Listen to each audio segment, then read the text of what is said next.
আসসালামু আলাইকুম। সবাই কেমন আছেন? আলহামদুলিল্লাহ আমি অনেক ভালো আছি। আজ আমি আপনাদেরকে একটা উদাহরণ দেখাবো একটা বোতলের।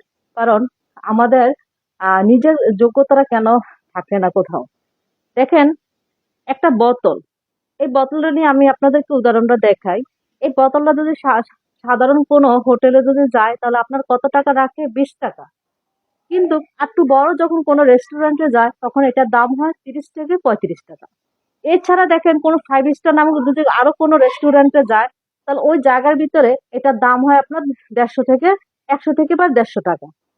তাহলে আমরা কি বুঝলাম? জাস্ট জায়গা পরিবর্তন।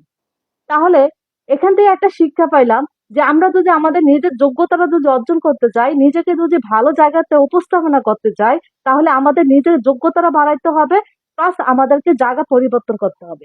আপনি যে জায়গা থেকে আসেন, এখন বর্তমানে যে কোনো কিছু করতে পারতেছেন না, আমি বলবো ওই জায়গা থেকে একটু চিন্তা করে জাস্ট একটু নিজের টেকনিক খাটিয়ে ওই জায়গা থেকে একটু ভালো একটা কিছু করার চেষ্টা করেন আর নিজের অবস্থানটা তৈরি করেন। ইনশাল্লাহ আপনার এই তেমনি বোতলটার মতন আপনারও একটা সমাজে একটা রেসপেক্ট থাকবে।